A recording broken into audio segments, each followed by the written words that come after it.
You are listening to the Tricorder Transmissions Special Episode 43.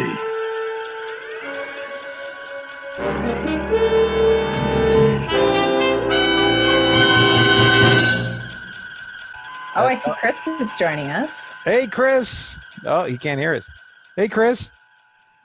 Hello. Hey, Chris, were you excited to hear your debut on Trek Profiles? I was excited, and I looked at it. I was like, "Oh my god, I sound like an idiot."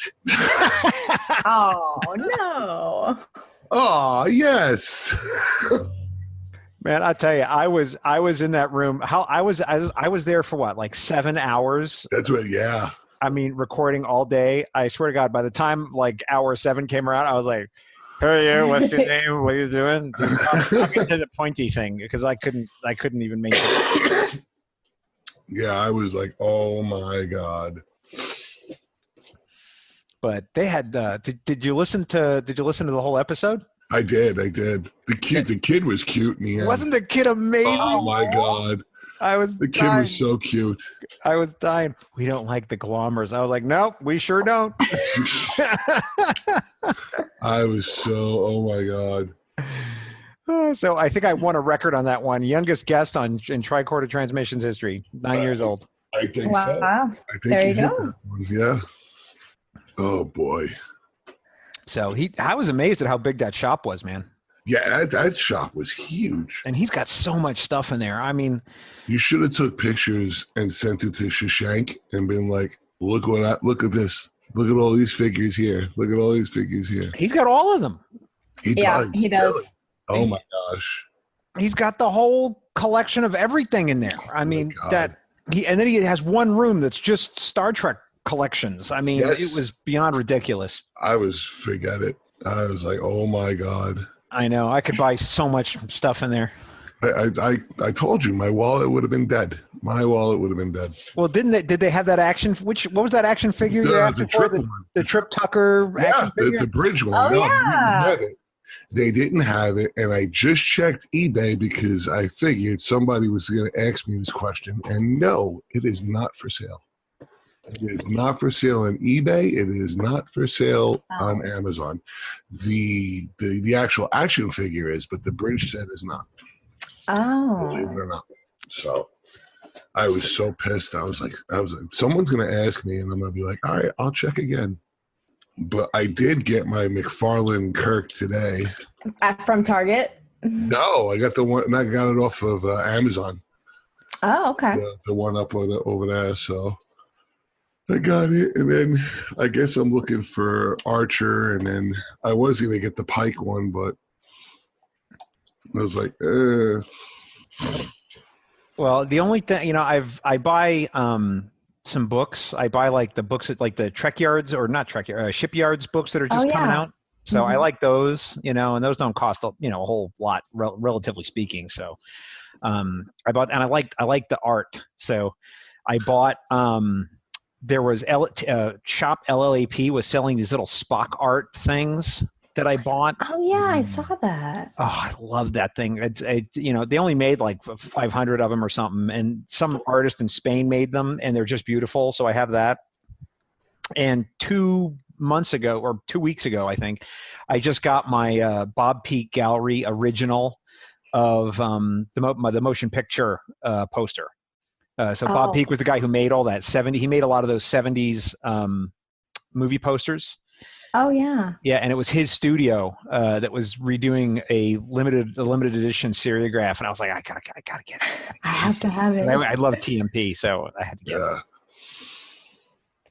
That's awesome. I went to the LA Comic Con this last weekend, and I was trying not to spend very much, but I did pick up the Play Arts Kai Kirk figure from the JJ, where you can like switch out his hands, and it has the phaser and everything. And so I have to figure out if I want to take it out of the box or not. I'm not sure. I'm debating.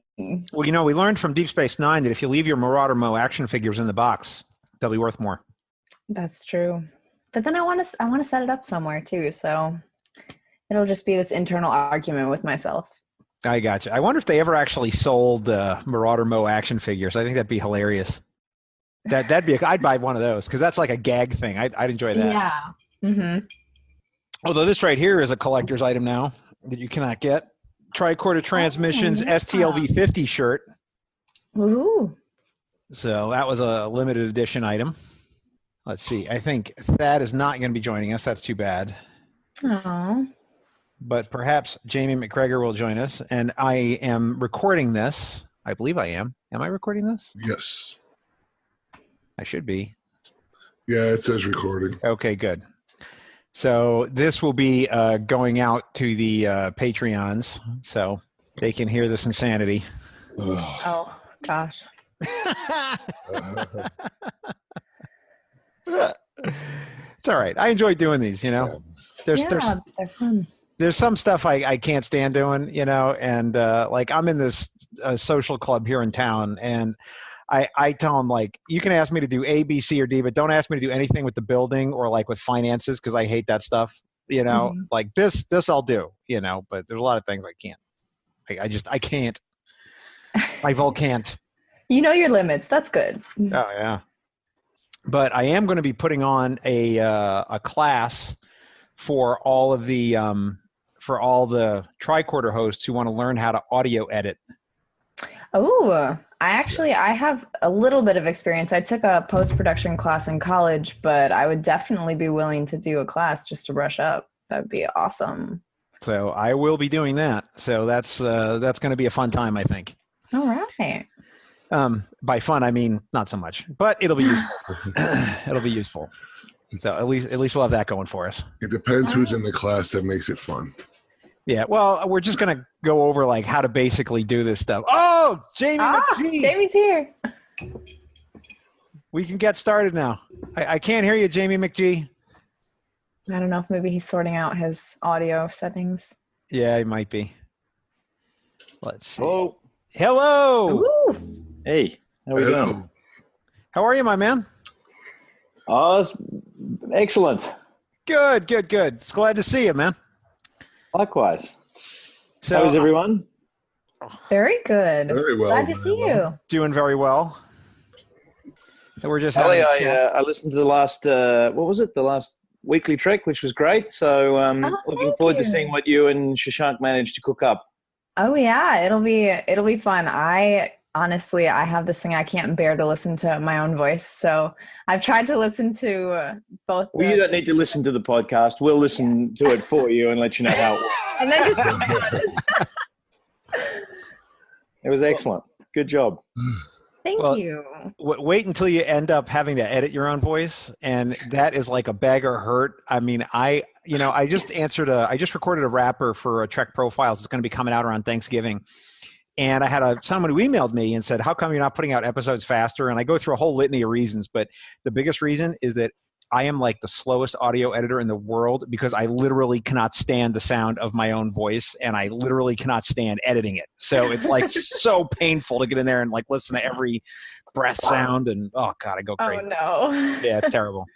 Well, I ran a podcast on a totally different subject for about 10 years, and I got to say, I got to recognize the sound wave form of an very quickly and could manage to work out a way of getting rid of some of those. And I'm starting to get to recognize Shashank's as well, to be honest, based on the last 3 that I've edited from Weekly Trek. So all good. What's really wild is when you can start to recognize these vocal tics that people have, like where they take a breath and then like they go, or they just have some weird verbal thing that they do like again and again, and you just see it in the waveform. You know, it's like we're in the Matrix. I don't see the code. You know, it is exactly like that.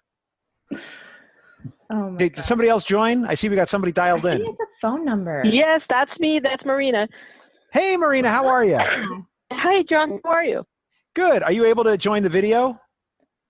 No, just call in. Sorry. Oh, that's okay. I'm sharing a slide deck. That's why if you'd be able to do that. But that's okay. You can still play along. We'll just have to tell you what's on the slides. Okay. So, Thank you. all right. So I think what I'm going to do is I'm going to get started, right? And if more people join, that's okay, and we can just group them right on in as we go through this. So I'm recording this. We'll probably release it on the Patreon feed for anybody who couldn't be here. And super fast, I guess we should just all introduce ourselves just in case there's some new Patreon supporter who's listening to this and doesn't know the sounds of our voices, or maybe doesn't listen to all the shows, which is also possible. So I am the host of this little shindig today. I'm John. I'm the host of Trek Profiles. And we'll go next to Jamie. Right. I'm Jamie, and a infrequent person who appears on Weekly Trek. And yeah, is that all you want to know, John? That sounds good to me. Let's go to Marina. Marina, and I'm one of the co-hosts for Shore Leave, your convention podcast, or community podcast. Sorry, we have a very lengthy name. So that's me. And I do apologize for something very weird. I'm still recovering from laryngitis I picked up after my, second to last convention. So Jesse and I were recording our experiences this week, and I have to listen to the raw file, and I'm kind of blushing as I'm thinking about it because my voice abandoned me at the very end. So I don't know how badly I messed it up, actually. Hopefully we don't have to re-record much. No, you sound fine, Marina. No problems. No problems. All right. And then Allie, why don't you, I don't know what you want to say, Allie, so I'm just putting it out there. So just, say whatever you want to say. Well, I'm Allie Martinez, and I'm better known on Twitter and social media as the 23-year-old Trekkie. And I'm super excited to be here. And the reason I am here is because Shashank Varu and I are going to be doing a podcast. Woo! Yay! It's going to be, I'm not going to say too much about it just yet because we're still in the planning process, but it's going to be bi-weekly. And we hope that it will kind of reveal a new point of view or different perspectives on Star Trek. And hopefully it'll be something different than anyone's ever heard before. And we're calling it Who is Trek? So that's all that I'm going to say about it. Very good. So everyone can, have their own little theories of what it's going to be, but you'll find out probably around Christmas time. So. Oh, very nice. And Chris. Hi, I'm Chris. I'm a fellow Patreon member and subscriber and listener to the Tricorder Transmissions Network. All right, fantastic. So what I did is I thought we might do a little bit of a fun party game today. And so I want to keep this relatively PG, but there's a party game out there that's called F-Bomb, Marry, Kill. And so this is a very similar thing, except instead of that, we're going to keep it a little bit more PG here. So the question is, I'm going to show you 3 Star Trek characters cutting across all different shows, all different kinds of Star Trek. And depending on whose turn it is, you got to tell us who is your number one, who comes along on your holodeck adventures, and who gets put in a red shirt and you send on the dangerous away missions and is most likely to be killed. All right? Oh, this is too fun. So this is what's going to be. Now, I have about 30 of these combinations which have been carefully selected. And so in the interest of celebrating our Patreons, I'm going to ask Chris to go first. And Chris, all you got to do is pick a number between 3 and 32. 23. 23, you got it. So let me read these out because Marina's on the phone, and we'll have some people who are maybe listening on the audio and won't see it. But here's 23. We got Rom, we got Ensign Leffler, and we got Anthony Montgomery. Let's see, what's his character name in Enterprise? That's Anthony Montgomery. That's the character. Yeah, Anthony Montgomery. I think that's pretty much what his character was. Oh, I'm sorry, Travis Mayweather. Travis Mayweather. Travis Right. Mayweather. All right, so who's your number one? Who's coming along with you to the holodeck, and who's your red shirt, Chris? All right, immediately I'll go with the red shirt first, and that's going to be Rom. Rom's going to be my red shirt. What? Yes. No. Yeah, I'm going to have to, considering the crew I have here. Number one will be Montgomery or Yes. Travis Mayweather, and then the holodeck, I'll have a little fun with Leffler. Why not? All right. See, I don't know if I can abide these choices, man, because Leffler, man, she's got all these rules. Did you say this was supposed to be PG? I'm not sure you can take Ensign Leffler to the holodeck. I'm not sure that remains PG. Well, that's all. Hey, on the Wesley Patreon. never could, so I get the chance. That's right. all. Okay.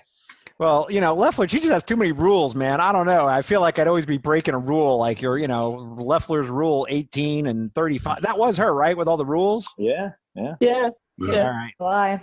Rules are made to be bent. Do we want to vote on these and give our thumbs up? I'd follow her rules. Do we want to give thumbs up or thumbs down on Chris's selections or no? Mayweather's my red shirt. He's gone. Based on the way the poor writers treated the poor bastard, quite frankly. He was treated like a red shirt just in a blue shirt. Well, I have to admit, I thought Ron was very useful. He seemed to have a lot of engineering skills, So Yeah. Be my number one. All right, then I'm going to go down my list. So right next to Chris is Jamie. So pick a number.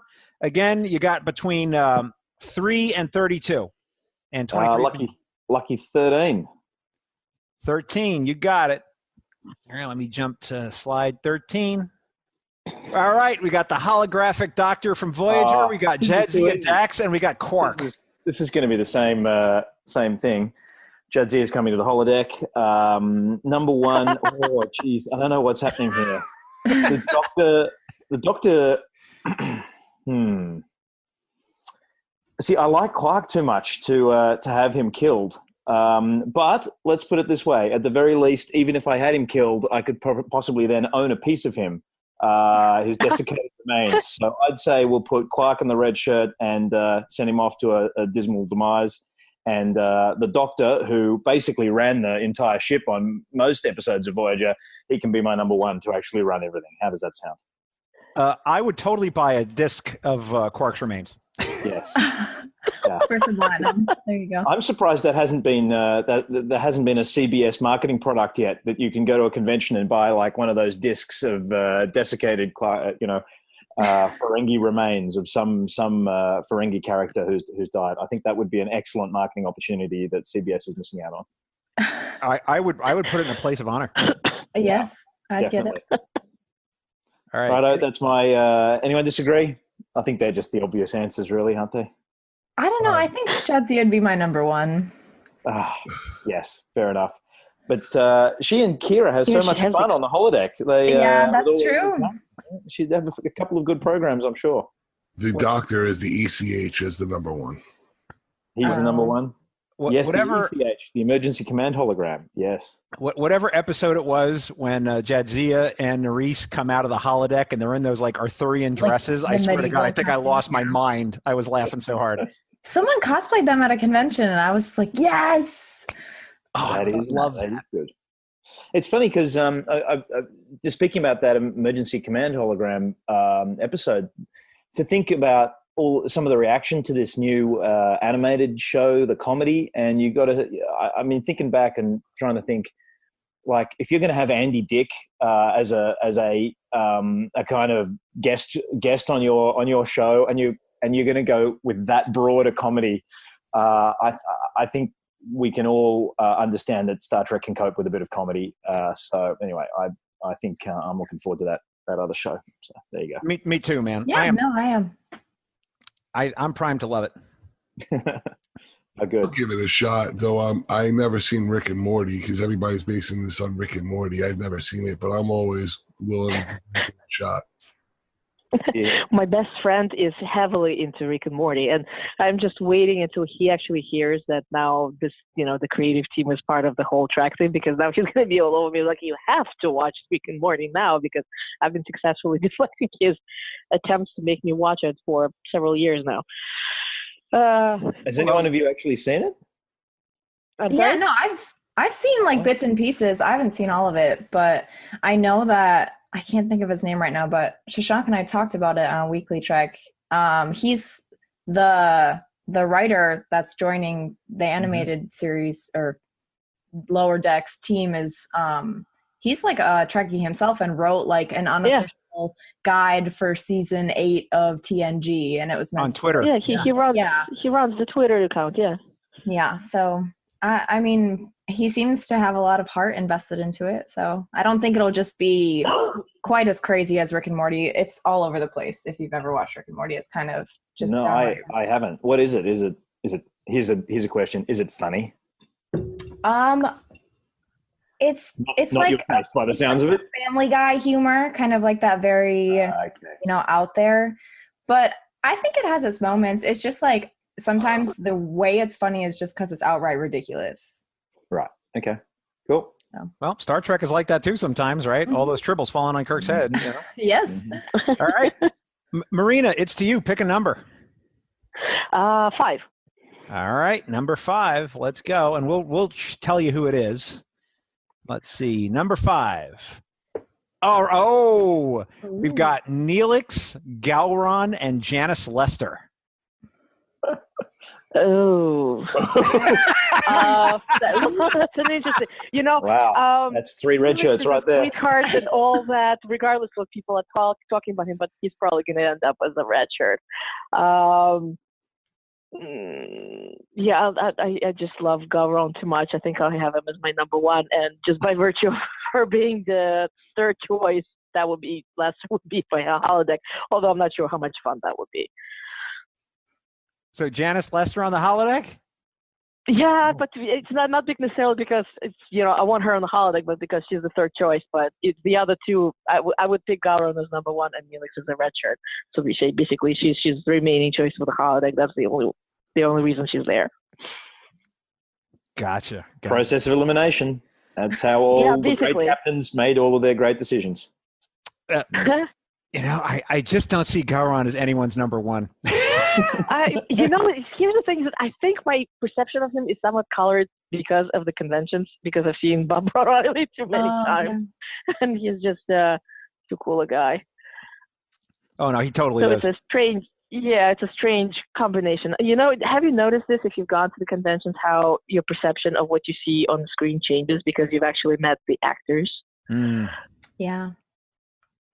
But he's totally not like Gowron. I mean, no, not at all. But it's just this weird combination. I every once in a while I watch the BBC America has reruns of TNG and Voyager. I'm watching this I'm like, this is so curious that it's a strange side effect of going perhaps of way too many conventions. But I don't know. By now, I don't know.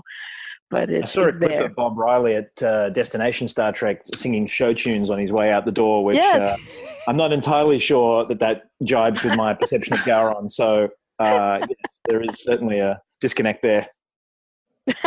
Very good. All right. Any other thoughts on this one? I'm just glad that Neelix is out of the deck. That's right. I don't think any of these characters repeat in here. So just so you know, once you see exactly, it's like Las Vegas, an STLV. If as long as you're card counting, who's out. That's good. Yes, that's but right. Card counting is not illegal. Oh, really? No, only if you use a machine. That's right. They can ask you to leave, but they cannot arrest you for it. The worst they'll do is kick you out. That's it. I've been kicked out of better places. So, Allie, it's to you. Pick a number. Oh gosh. You said what through 32? 3 to any number between 3 and 32 that hasn't been used. Okay. I'll do 30. 30. All right. Let's get it up. Oh, wow. You picked a good one. We've got Harry Mudd from Discovery. We've got animated series Cyrano Jones, and we've got Mirror Lorca. Whoa. Oh my gosh. Okay. I'm glad animated series represent. Absolutely. Yeah. I'm out of this one. Okay. Okay. Is it okay? It's Mirror Lorca. It's not like Prime Lorca, right? No, it's Mirror Lorca. He's in his prime. He's in his mirror. I was thinking we didn't see Prime Lorca, so the only Lorca we know is the Mirror Lorca. That's true. Yeah. Okay, so I think He'll be back. He'll be back. My red shirt will be Jones. Oh, I'll go to the holodeck with Harry Mudd because that would just be ridiculous and amazing. And I think even though Lorca, his obvious demise, but he's quite quick on his feet, so I think he'll be my number one. But I'll rein him in. I'll make sure he doesn't do anything he's not supposed to do. You will. You'd have to be sleeping with one of your eyes open. Yeah. And a phaser under my pillow. And a phaser. Yep. Right on. You're going to wake up one day with one of those weird marks on your back like Lorca had, and you're going to be like, what's going on? Yeah. Oh, that's so hard. What do you guys think? What would you guys choose? You're spot on. I would have said the same thing. Agreed. What is so? Nerd alert! What is the creature that Cyrano Jones is holding there? That is called a glommer. Oh, of course it is too. Yes, I did. It is a glommer, and it is a creature that was made to control tribbles. So glommers eat tribbles. That's right. Yes. So yes, and in fact, on the last episode of Trek Profiles, I had this 9-year-old girl on who was talking to me all about tribbles, and this was what she brought up. And so, in honor of Taylor, I had to put a glommer on the show. Oh, How good. That's All right. amazing. Chris, it's back to you, my man. We're going to go with... Hang on, John. Aren't you missing? Aren't you going to have a round of this? Yeah, you have to do it too. You have to do it too, John. Yeah, but you need to tell us what. Pick a deck and give us what you think. Oh, you want me to do this? Absolutely. yeah. Yeah, you're not missing out. I'm like the game master here. I don't know if I can do this. All in or go home. We'll pick a number for you, though. We'll pick a number. All right, you pick a number and I'll do it. Yes, that's fair. Y'all pick. Have we done 23 in honor of Ali? 23? No, we've already done 23. That was the first one. We did that one.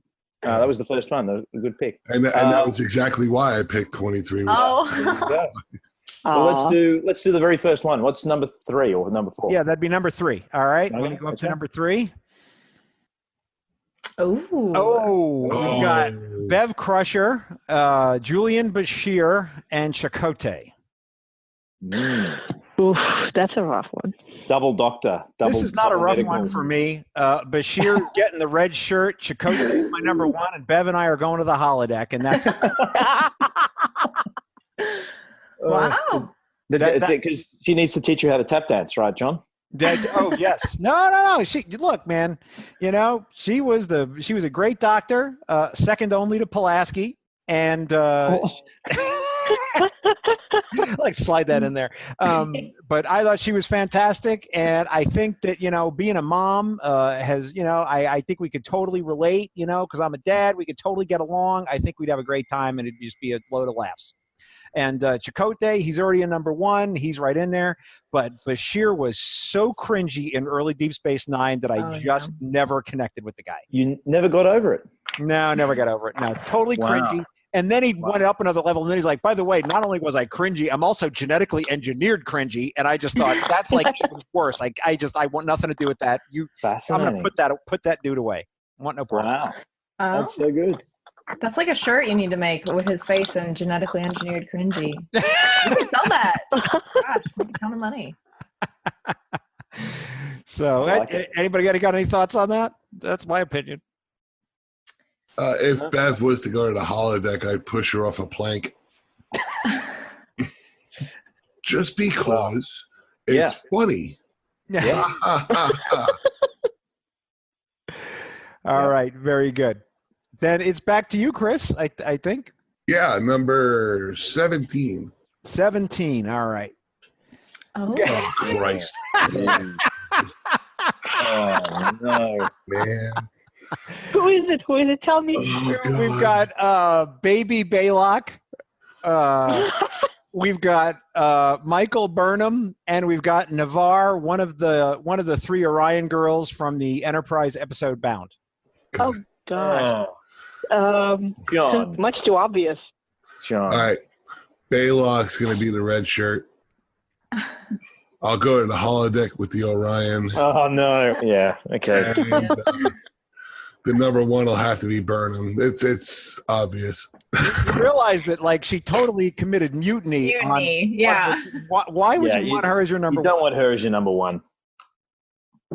She did No. redeem herself, though. She redeemed her. She redeemed herself. That's what I'm red shirting anything to do with that Enterprise episode. Gone. Gone. Out the door. And isn't that Clint? That's Clint Howard, right? Yes, it is. Yeah, Baby Ron yeah, Howard. that's right. Yeah, he can be number one for me, and he can grow up and introduce me to Ron Howard. So that would be that'd be what I'd do there. And then I'm sure Burnham would. She doesn't.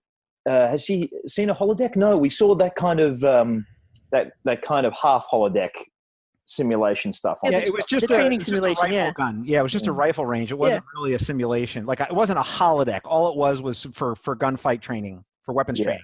Yeah. So I'm sure she'd be excited to see what a proper holodeck can do. There you go. I have to admit, you know what was on my mind when I was making this was I don't know if any of you heard my interview that I did on Trek Profiles with Tim. And one of the episodes he specifically brought up was Enterprise Bound. And he said that was one of the most horrifyingly immoral episodes of Star Trek ever made. And I was like, wow. I remembered that. And so when I was thinking of who I'm going to put in these, I thought, I'm putting one of those Orion girls in here. Yeah.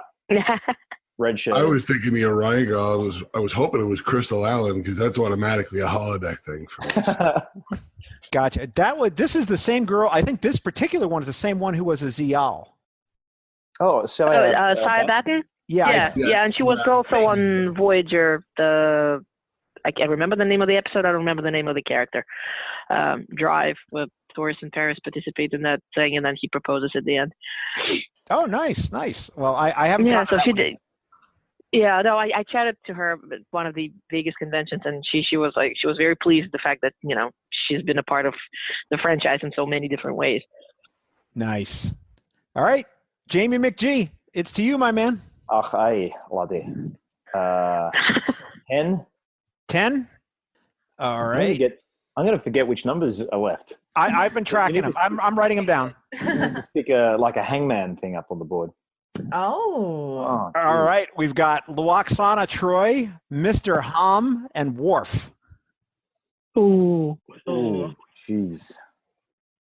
This is tough. Mr. Hom bangs a gong like nobody's business. Yeah, he does. And he's just the most reliable, he'd have your back. I'd have him as number one. So that means jeez. But he doesn't talk. I think and by the way, that's Luoxana properly attired for a wedding there. For a mud bath, I think. Yeah.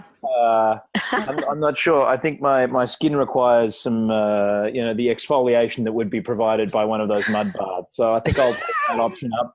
And sorry, Worf, but take your phaser with you, champion. He's headed off. Today is a good day to die. Yeah, today is a good day to die. Exactly right. He'll be. Who of those three would be the most delighted to die? That would be Worf. So I'll just give the guy what he wants, right? So that's my solution. So Mr. Hom can do exactly what I tell him to do as number one, and Luoxana, I'm sure, has a bunch of fascinating programs we can enjoy. I cannot abide any of those choices. choices. The best I can do. I can't argue with it. Jamie's got a valid point. Mr. Hom would be a terrible number one. Oh, okay. He would bring you everything you need, John. You don't need you could press a button and get a Coke. Flunky. I'm sure you could press a button and he'd bring you a Coke. Well, what happens then when something happens to you and he needs to take command? What then? What's he gonna do? Bang a gong? I'll give him cue cards. Fire, shield. You're supposed to figure something out. You guys want Worf as number one, don't you? I go with either of the other two as a number one, but I thought, oh man, I never would have thought anyone would have picked Mr. Hom as number one. But that's an inspired choice, my man. I wouldn't have expected that. Yeah. Hey. All right, Marina, it's to you. Pick a number. All right. Let's see. Let's do 25. 25. You got it. All right, we've got Vosh, the criminal archaeologist, Pavel Chekhov, and Zarabeth from All Our Yesterday. Okay. Okay. tricky one. Let's see. The amazingly beautiful Marriott Hartley, by the way. Yeah. You know something? Vash would go to holodeck because it'd probably be fun to, I don't know, play something with her. Chekhov is a very reliable guy, so I'd take him as a number one. And again, in my case, it's sort of like, well, the third one's left, so sorry, Zarab's just going to end up as a red shirt.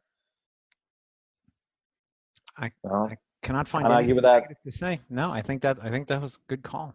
Yeah, good call. Vash would be great, right? She'd have a joie de vivre. Yeah, but I wouldn't trust her. I wouldn't trust her to be number one. And let's face it, she's far too cunning to become a red shirt. Yes, she'd double cross you in some way. All right, good choices. Allie, it's to you. Have we done number 15 yet? Not. It is all yours. Bring it up, number 15. Oh my goodness. We've got Leah Brahms. Deep cuts. We've got the TOS to POW. And we've got the Kelsey Grammer captain from, what episode was that?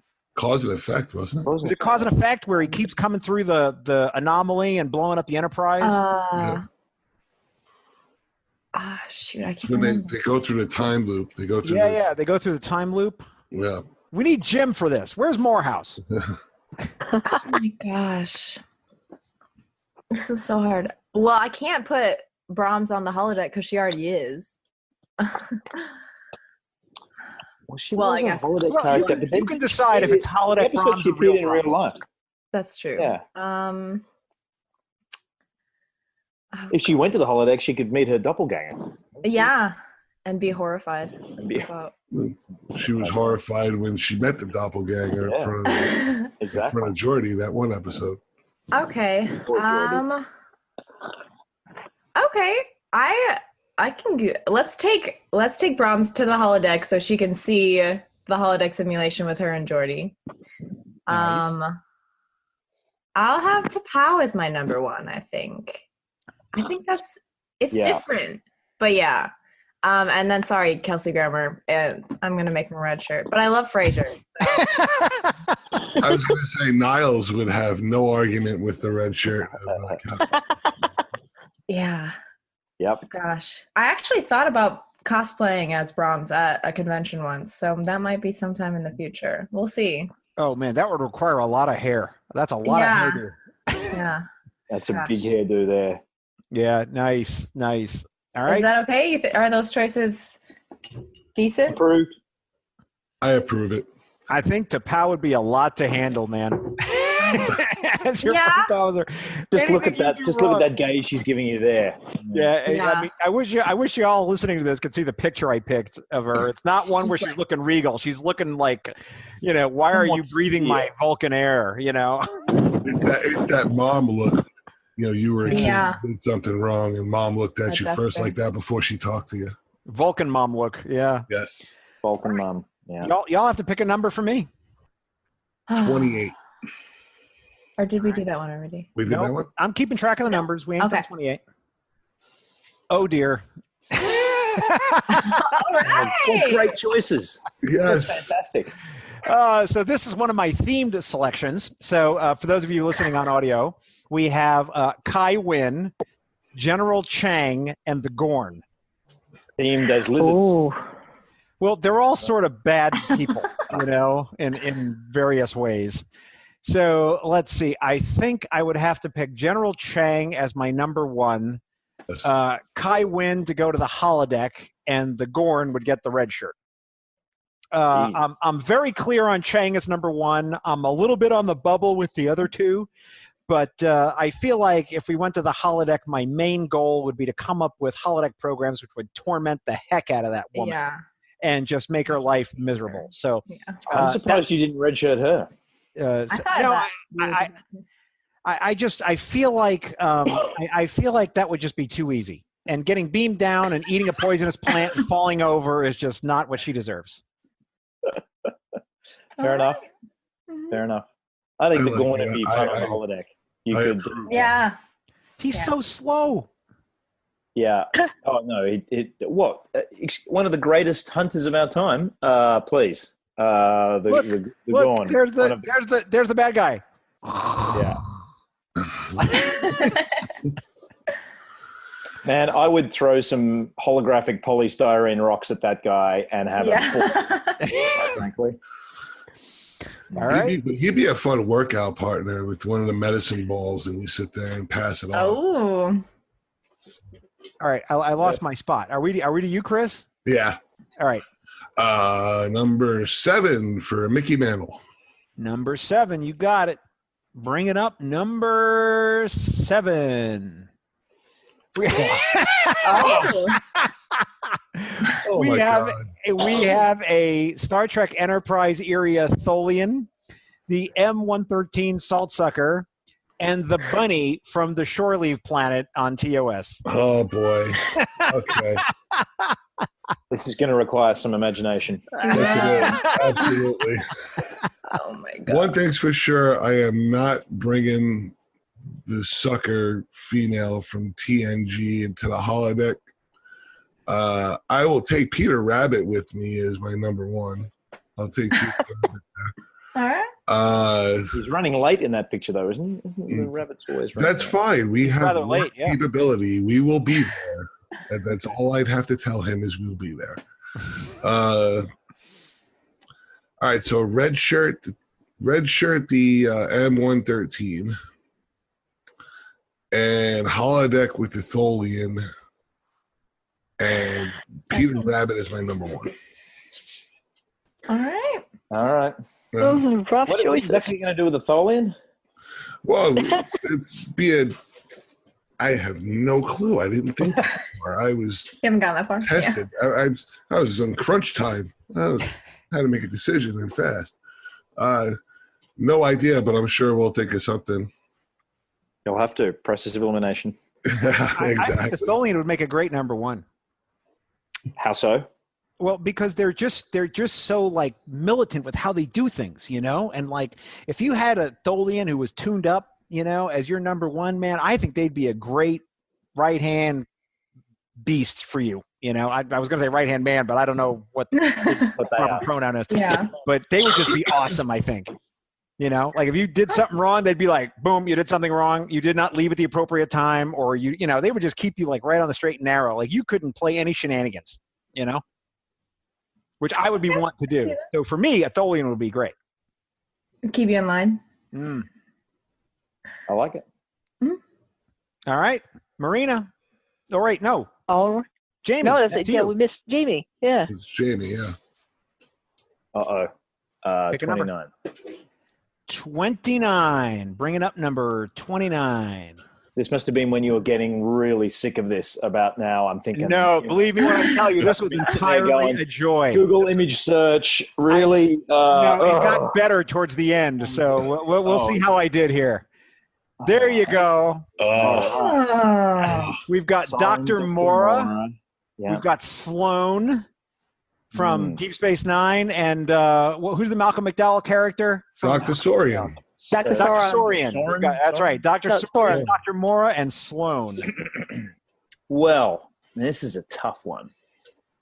I think Sloan is coming to the holodeck because this way I can never really be true of what reality is, because he could have me on the holodeck himself and I wouldn't know it. So I may as well go to the holodeck because I may be living in a holodeck anyway by the time I've had anything to do with Sloan. So that's my, I may as well just get it out of the road. So we may as well go to the holodeck with him. Now I'm left with the other two. I actually kind of didn't mind Dr. Mora. I felt he got a bit of a bad rap in the episode. Odo, the little what's the word I'm looking for? A little bit ungrateful for everything that poor Mora did for him, and that kind of came out. So I think I'll have him as number 1. And for killing Captain Kirk, I think Soren gets the red shirt. I think he gets his comeuppance, which he of course got anyway. But why not repeat history? So there you go. They're my selections there. All right. Done. Comments? Any disagreement? I'd actually flip Mora and Sloan. Right. And why would you do that? I would flip Mora and Sloan because Sloan, as devious as he is, as Section 31 as he is, there's always a method to his madness. And you could get some stuff done with him as number one, is what you're saying, right? Right, yeah. Oh, okay. Yeah. Okay. And then Free Mora. house of cards of you there. Right. And then Mora just to learn science in a holodeck. Yeah, okay. Actually. Good stuff around there. Yeah. Okay. That's another alternative. I'll have to consider that. Any other comments? All right. Marina, pick a number. Right. How about 12? Number 12 coming up. Oh. Oh, we've got Wesley Crusher, Dr. McCoy, and 7 of 9. Oh, you've got to be kidding me. All right. Let's see. And it's TOS McCoy, not 2009 McCoy. Yeah. You know, in this case, regardless, because it happens to be my favorite character in JJ movies. Okay. Now, McCoy, you know, he's the heart to Spock's brain, but so I would actually pick him as my number one because he makes a wonderful advisor. I would take Wesley to the holodeck, and believe it or not, I would actually let 7 be a red shirt because there are far too many times where I find her totally annoying. So that's my pick. You've just eliminated 3/4 of the second half of Voyager. Well, we all have our own versions, and how should I put this? You know, I arrived kind of late to the scene because I only immigrated to the States in '98. So I picked up Voyager as things were happening, and believe it or not, I actually never saw it as 7 of 9 show. So we can have a separate discussion about this, but there you have it. All good. I just want to say I agree with none of those choices. All right, continue on. That's okay. Yeah. But isn't that fun, though? No, I can totally see why people would pick 7. Well, a holodeck is kind of obvious. I can totally see why people would pick her as number 1, considering that she's basically a walking library. But, you know, knowledge is not wisdom. Let's put it this way. Hence, Dr. McCoy is my number 1. How could you not take McCoy to the holodeck? To me, and do what? He's like the he has the hands of a surgeon. Wow. One of my favorite scenes from TOS is like just a total little tiny scene, and I don't even remember what episode it's in, but he's in his office trying to get his drink on, and Spock is there trying to talk to him, and he's just like, Spock, you want some booze? No. Well, I'm gonna have some booze. Are you sure you want any booze? And I was like, that's my kind of guy. That's the kind of guy I want to talk to, and I want to hang out with him. I would want to take him to the holodeck. Yeah. And while I love Will Wheaton, Wesley, you're not going to red shirt Will Wheaton. Put that red shirt on, my man. I'm sorry. Your time is up. He's a boy wonder. He's a genius. Come on. After all the pain and suffering that guy's gone through, I'm going to let him live. There you go. Yeah. That's well, hey, if you redshirted him, you wouldn't have to tell him to shut up anymore. So. Am I right? I was going to say, because this is Starfleet. This is Starfleet Crusher, not Teenage Crusher, where it'd be an easily I suppose kick out the airlock. That's right. The picture I did pick is an Ensign picture, so he does have his little his red TNG uniform on. So that might be a parallel. Would that be a parallel? Is it from Parallels? It could be a parallel universe, Wesley, who might be more. No, it could be the poor cut Nemesis Crusher with Lieutenant uniform. You know when he's traveled with the Traveler, and definitely not the shut up Wesley category anymore. The editor of that movie put a red shirt on him. Fair enough. All right, let's see. Oh, Allie, it's to you.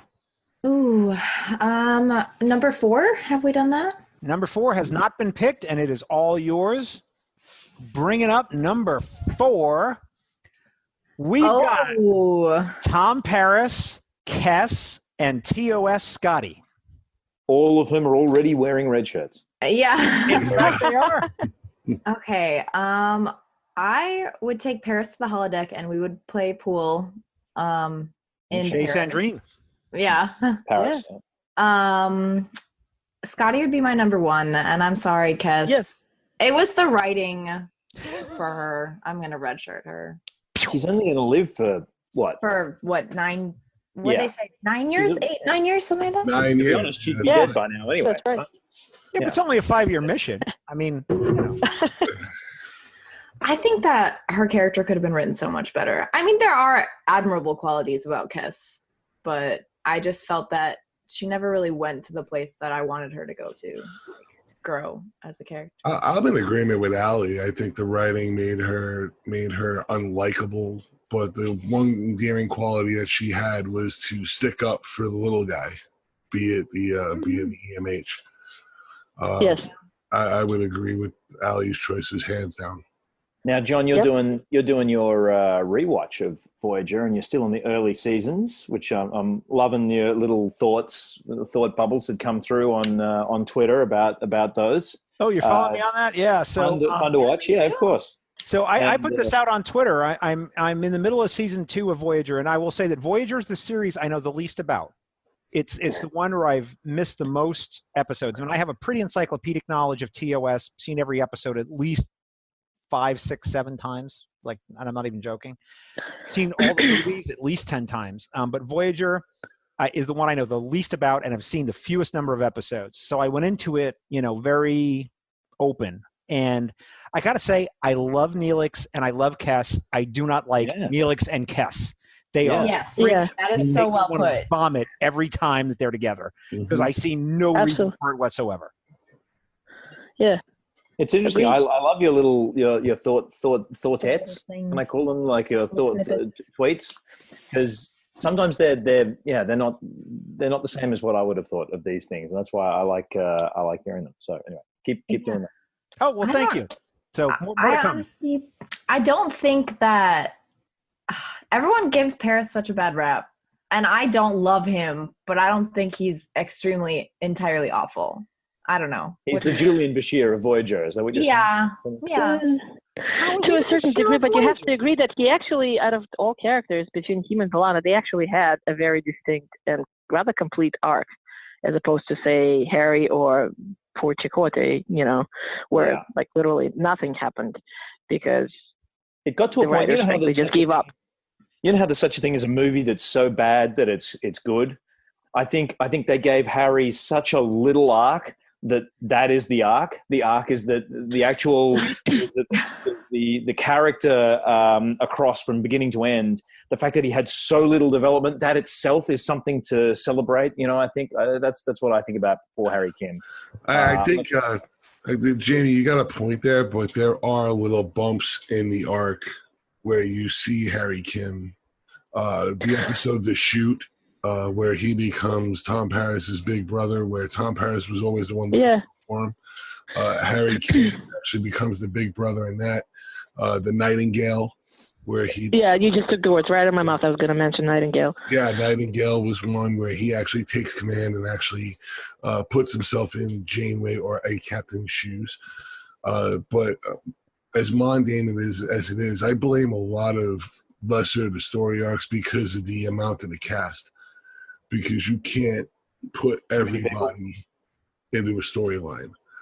You have 7 people, and you can't make a storyline for everybody. I really blame an ensemble cast for drowning out lower deck or insignificant characters that we find insignificant because of the story or the writing. Well, it wouldn't have stopped them from giving him another Pip though. Just yeah, right. Oh, no, of course. I'm for promote Henson Kim. I can hashtag that all day long. He just died one too many times, The one thing I'll say is that in my Voyager rewatch, I decided very early on that Tom Paris doesn't exist, and his name is actually Locarno, and it's one single character, and I care not for the name whatsoever. It's Locarno. You gatekeeper, John. Goodness me. I used to be, something. I used to be very conflicted about that point. I mean, because obviously we all know the behind the scenes part of it, but is it Paris Locarno? Is Locarno Paris? But I always keep thinking there was an old interview with Robbie McNeil when, that one of the questions that popped up was actually this, you played this character, which is very obviously pretty much the same thing. How do you reconcile it within the universe? And he said he preferred to think of it, you can kind of think of them maybe as relatives or something, but one was irredeemable, and that being Locarno, and the other one was. So inside they were completely two different psychologies, completely two different temperaments, completely two different personalities. I don't know the history. Was it simply because they didn't want to pay whoever the writer was of the first Judy? Yeah, basically. It all comes down to money. Royalty? Ding, ding. That's exactly it, yeah. If they named him Locarno, they'd have to pay whoever wrote that TNG episode royalties for every Voyager episode, and they didn't want to do it. Yeah. So okay. In my own head, I'm like, it's Locarno. So that's how I feel about it. I like it. And in my head, think about it as I think about him as a cousin. So it's a related tragic, tale, and in but not the today's day, same. royalties would be 17 cents episode for 175 episodes. All right. And in my head, that photo of Scotty shows him incredibly bald under that comb over. That's my head canon. He's like a bowling ball under there. I totally think that's okay. I believe it's to you, Allie. No, I just did. This is mine. Oh, wait. Yeah, that's right. So we're back to you. Yeah. Who? Me? Yes. Yeah. Do 9. Do 9. Well, I don't want to do 9.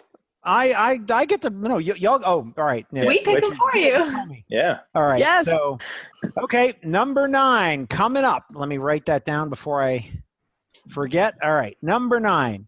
Oh, we got an all-ladies version. Ooh. Oh. We have Lieutenant Commander Ariam from Discovery. We have Lal, Data's android scion. I don't know if that word can be used for a female. I don't know if that's a gender-specific word, but the offspring of Data.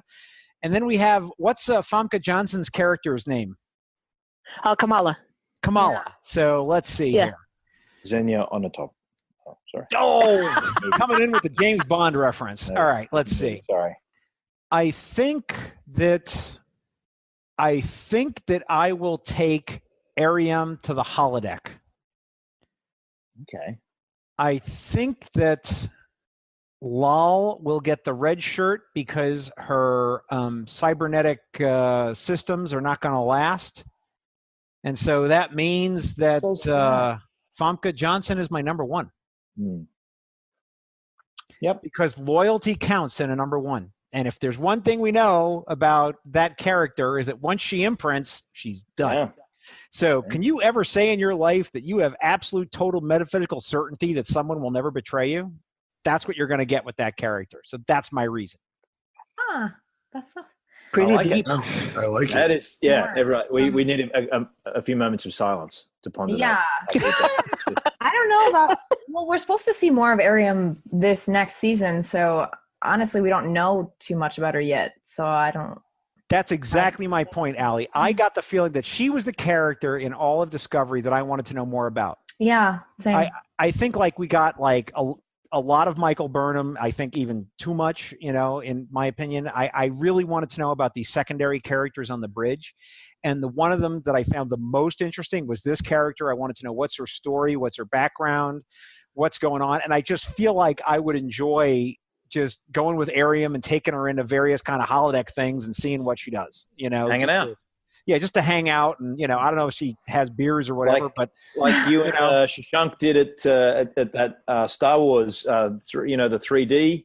Yeah, Shashank and I went to that. Yeah, exactly. You could go to the holodeck to do the 3D version of something worse than a holodeck. That would be ironic, wouldn't it? That would be great. I think Lieutenant Ariam would make a great short trek because it's somebody we don't know, and 15 minutes is better than nothing. That's a great point. I actually got a chance to. I mean, to date, the only question I have actually asked at STLV, I've been now twice, and got to ask one question, which was all the secondary characters were on the stage, and I basically said, I think I speak for a lot of people in the audience. We'd love to see more stuff about you lot, and are we going to get that in season 2? And they did suggest that they were going. We are going to see more of the. Maybe it won't be as lower decks as the animated series will be, but we're going to see a little bit more of the secondary bridge crew characters. So I think that's going to be great. I do seem to recall we heard somewhere we're going to find out like what Detmer's head implant is all about. Yeah, I think she said something about that at STLV. Cool. So that's my opinion. We're all for it. All right, then who's next? I think Chris, it's me. I think it's me. Yeah. Pick a number, Chris. Oh boy. 19. 19. You got it. 19 is See what coming up. side I get to come up with. So far, I'm like 0 for 12. Oh, I think you're going to like 19. Ooh. Now, okay. That's a good one. I have to say something I have to preface this, okay? You have to take the picture as it is. So we have Jayla, we have Star Trek 2 Saavik, and that's Mirror Tilly. That's not It's Prime Captain Tilly. Killy. Yeah. That's it's Captain Killy. not the fake Killy. That's the real Killy. Real killing. So make right. your judgments appropriately. That's why boy. that picture is there. Oh boy. Okay. See, red shirt's gonna be tough. Wow. Picked a good number, Yeah. man. Yeah, I did pick This it. is tough this one. is this is too tough, John. I It know. is. It is. I know, Wait, I know. it is That's wait. why I waited till we're like, into our like third beers before we got into this. Yeah. Too difficult. I forgot the beer. Damn it. Okay. This would have made it so much I more. think it's only 11 a.m. here. I'm not sure I can have a beer. Oh, it's after 12. I'm good. Okay. The sun's up. You can have it. I'm good. All right. Let's go ahead and. I hate to do this. Red shirt Saavik. I Number agree. 1 Killy. And holodeck Jayla. Holodeck Jayla. Dude, no. Yeah. That's a hard one, though. It is a hard one. Hard. It is a trio. hard one. Yeah. I keep mixing up. I keep mixing up Kirstie Alley and who played the same role in Star Robin Trek Curtis? 6? Robin Yeah. Curtis, Robin yeah. No, the new character who then betrayed everyone in Star Trek 6. Oh, Oh, Valeris. the girl from Valeris. Sex and the City. Yeah, Valeris. Yeah. Hilarious. Yes. Yeah. Similar kind of, it's a Tom Paris Lacano situation, I think, kind of. Yeah, it was meant to be Saavik, but yeah, they It's the ears. come back and yeah. Yeah, it's the ears. You can get mixed up very easily. Well, Vulcans, they all look alike. Yeah, exactly. What can I say, I think Jayla basically holodeck wise, because I'm pretty sure there'd be some fun times we can have Dirt biking around. fixing Yeah. ships and whatnot with her engineer. Fixing ships. Got it. Don't you think that Captain Killy would kill you? No, I would tell her that her mother likes her straight hair. That's exactly what I would do. I would continue to commend her on her straight hair because that's what her mom would like. And then Saavik just because she's pompous and Vulcan. If Tilly's Prime Universe mum is a pain, imagine what Killy's mum's like. Oh, yeah. If Killy's mom's I gotta alive. hit y'all with this. Are you all aware of and it's not a theory, but it's in the books and it was in the original treatment of the story that Saavik is supposed to be half Romulan, half Vulcan? Yes. So I've heard that, Really? yeah. I didn't know that. No. I've always accepted that she was half Romulan going into it. I didn't know that. No. Neither did I. If you read the novels, not only is she half Romulan, but she had a very tragic upbringing. And then in the Star Trek 3 novelization, her and David Marcus kind of get together, which is like totally mind warping if you think about it. That is Yeah, it's very mind really warping. interesting. Yeah. And it gets a little bit How bodice very ripper. memory beta of you. Jeez, that's It gets a little bit bodice ripper in the book. I gotta say, whoever the author was of the Star Trek 3 novelization, I was like, whoa! And I was like, 14 or something, and I'm reading the book, and I was like, what? I mean, it was really, it was really something. So just putting that out there. yeah. Okay.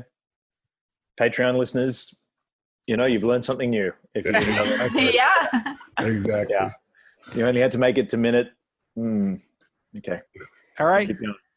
Next round. All right, who's next? This will be our Jamie. final round. It's Jamie. Jamie, pick a Does number.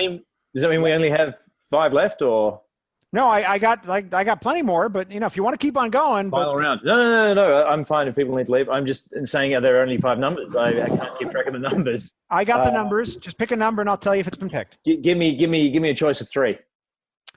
How about number 6, number 32, or number 12? No, 12. 12's been picked. I did 12 already. Yeah. Number 15. Nope, 15. 15's been I picked. did 16. I did 15. Yeah. John, you're all over this. Sorry. Well, in that case, I'll go with 25, 6. huh? Number 6. All right. Number 6 is coming up. Oh, my goodness. We have T'Pol, Brunt, FCA, and the Horta. Oh my gosh. What fun can you have with a Horta, Jamie? Just think of what fun you can have with a Horta.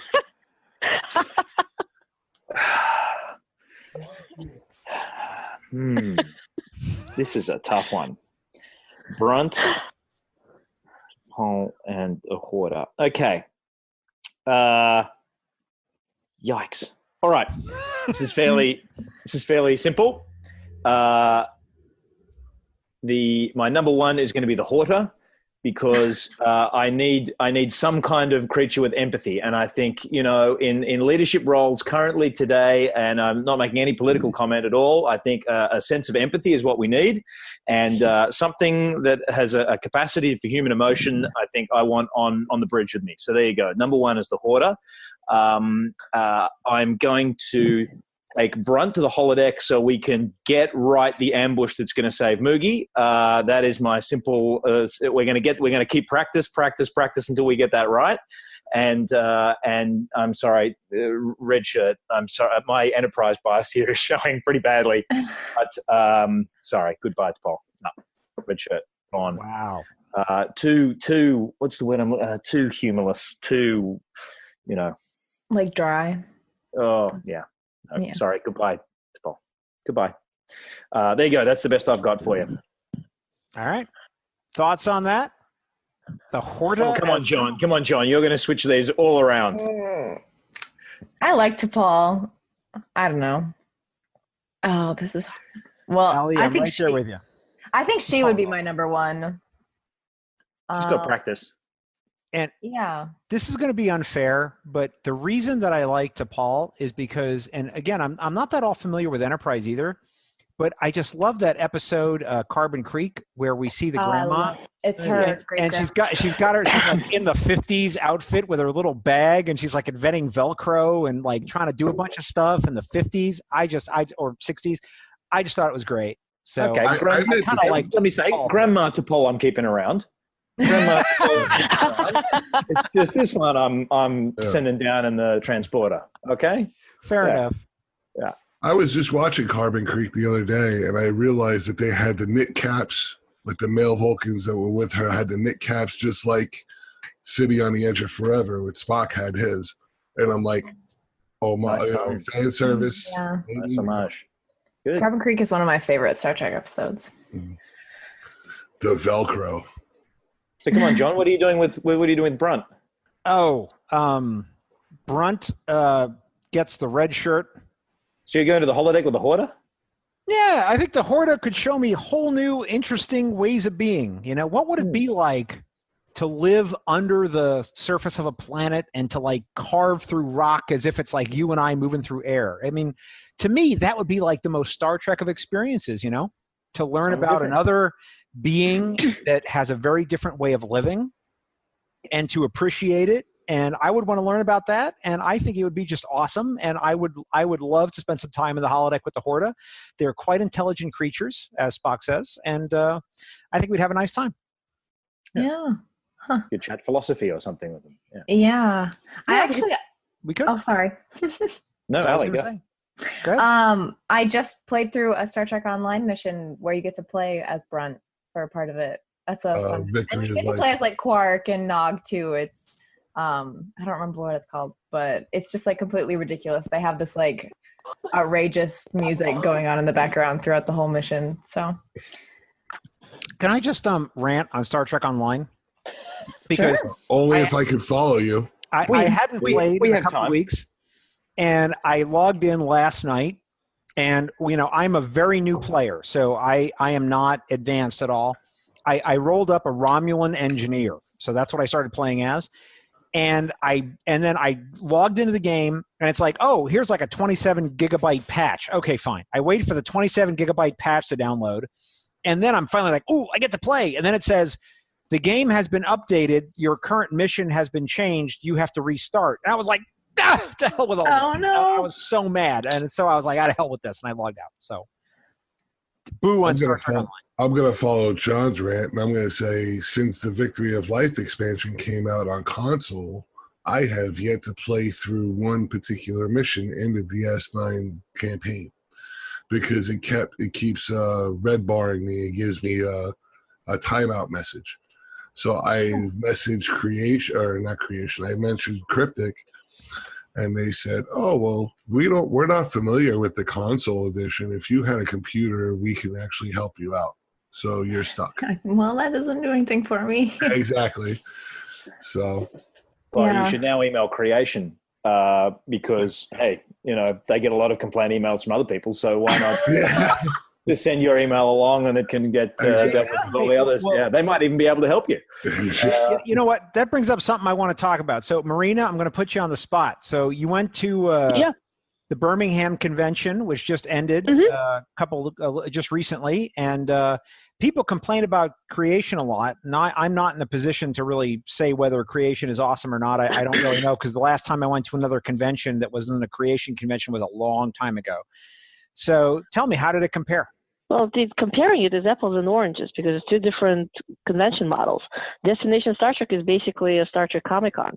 That's how it's set up. You still have ticket packages. The bottom line is your basic admission is exactly what it is. It gets you an admission into a giant convention hall that's separated into just functional areas. We're actually covering this in this upcoming episode of Shorelist. So going to destination and expecting something exactly like Vegas is a mistake. Going in expecting something so incredibly better than Vegas is a mistake. It's just going to be a different version of a track convention. So, your main theater is much smaller and frankly was probably the only absolute downside as far as I'm concerned, because it was basically like sitting in a giant cave. In terms of audiovisual quality, generally their stuff is worse. You have open seating theaters, so your acoustics is non-existent basically. Other than that, it's still great fun because you still have the same thing. You're meeting up with random people. You're meeting up with people that you already know from conventions. You're meeting up people that you know online. You still have the autographing. You still have the photo ops, which are basically the same.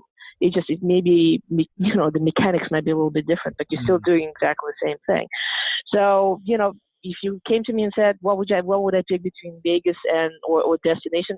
Yeah, I would do Vegas because I have far more comfort with that sort of setup. I would rather pay a little bit more and know that I have access to the panels, which I still enjoy doing. Folks who only go to conventions just to cosplay and hang out, yes, Vegas would probably seem as a bit of an overkill because you have an all-inclusive package, regardless of what you're buying, a 5-day general admission or a gold weekend. But bottom line, it's two different models of convention doing, so to speak. I enjoyed myself greatly, especially considering that I managed to arrange destination trip literally 2 weeks before the convention happened. I got talked into it, and I'm like, well, what the heck? So many people from Vegas are going. We're going to have a CLV reunion. A lot of folks that I know online for years by now from like Netherlands to Germany, all of them are going. They don't have that many choices for track conventions or just generally conventions, period, in Europe.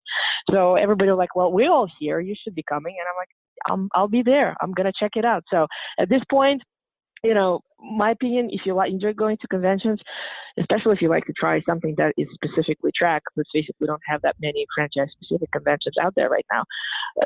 If you have an opportunity financially and time-wise, definitely do it because it's a wonderful way to explore the fandom further. It's a different twist on how you do a Star Trek convention. Overall, cool. as I said, I loved it. I enjoyed myself, except for the whole thing with the main theater, which incidentally those are paid talks. You can't just walk into the theater and check out what's going on. But bottom line is, everything else I did photo ops, I did the autographs, I checked out the panels, but mostly I just basically hang out with the people that I know, either from Vegas or that I knew only online. That's the first time we actually met in person since whenever.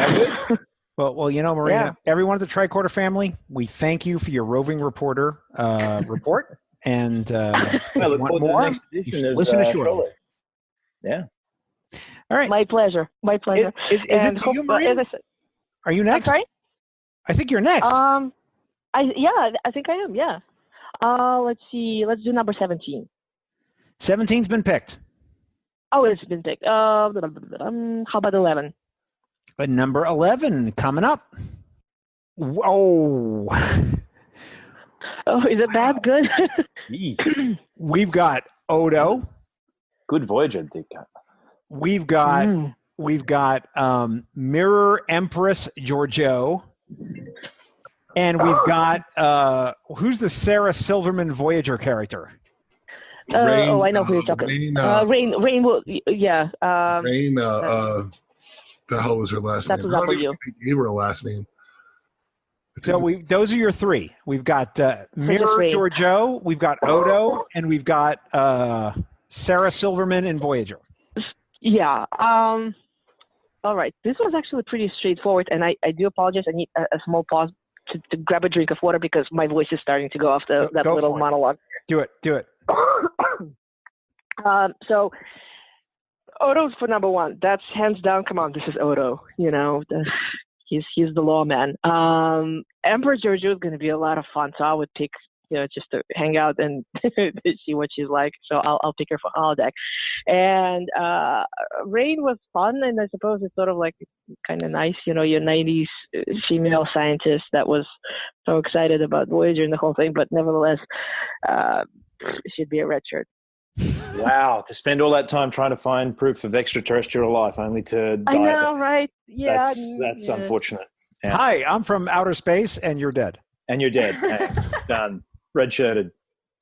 Basically. Jeez. Well, yeah, maybe you want to think twice about that giant collector of information, those, yeah. Now, what did you put Mirror Georgiou as? Holodeck. Holodeck. Man. You can basically reenact She's Kill Bill. deliciously evilly fun. So Reenact Kill Bill with the safeties off. No, on. No, you don't want the safeties I don't think Mirror Georgiou ever has the safeties on. I'm just saying. Right. I think mine would have been the same. I think I would have picked the same way. There's no point in taking Odo to the holodeck because he can basically become anything he wants anyway, right? So and he's going to be grumpy about it. And he'd be grumpy about it. Yeah. Hold on. And you guys questioned my choice about Captain Killy. But we didn't actually see Captain Keeley ever, right? We only see the image. Well, Yes. but we know. That's enough for John to use on his edition of Party Track. Don't worry. We know that Captain Killy is not to be messed around with, and I've posited that the reason that we never see Captain Killy is because she is so bloodthirsty and violent that people would end up hating the Tilly character because of it. Huh. That makes sense. That makes a lot of sense. Has that happened with Lorca? I mean, she killed millions and billions of people. She is not like some comic relief character, Captain Killy. She is a seriously bloodthirsty psychopath. And, if you had to reconcile Captain Killy and R. Tilly, I think it would be, literally a nomad does not compute. I'm shutting down and going into standby mode moment. Truly, I'm not even kidding about that. You can say that. Hard to represent someone that evil on screen. Is that your point? It would have been too hard to reconcile the two characters because, we hear Captain Killy's service record, right? And from the Captain Killy service record, she is not, some comic relief character. She is a hardcore murdering nut. Yeah. And, the mirror universe is not a cool place. If you're a human in the mirror universe, you are a bloodthirsty, crazy person. And I just, while I think Mary Wiseman, the actress, would have been up to it, I think that it was a wise decision not to show us that character, because I think it would have. I think as viewers, we would have used that to inform what we thought of Tilly, and it would have given her a darkness that I think would have been hard to break free from. Truly, it'll be interesting to see what they do with Giorgio running around the Prime universe. Yeah, 31. absolutely. In season 2. But we're not given Giorgio's the Mirror Emperor's record, right? I mean, I think that was a key moment for me, as I watched the show. And if you just like sit there and rewatch that moment from Discovery and think like, just try to figure it out. How many people do you think Captain Killy has killed? Yeah. That's she got a whole nickname from it. Really? Mm-hmm. Yeah. There's a reason she's called that. Yeah. Scary stuff. Woo! All right, that's a down moment. All right, we got to recover, peeps. All right, who's next? Only the murder of billions of people to recover from here. That's okay. Billions of imaginary fictional people, but still, each one of them has a backstory, right? John, every one of them has a mother. That's why in my book you are a larrikin, Jamie McGee. Yeah. And the 5 other people who are listening to this who know what a larrikin is, the rest of you can look it up. Okay. Is that not a word that's... No. Oh, really? That is a word only in Australia, and everybody else is like, what the heck is he talking about? Okay. So I leave that. Who's Let's next? leave that as an exercise to the listener. Okay. There you go. Who's next? I think it's me. Is it me? Ellie, yeah. All right, Allie, pick a number. Oh,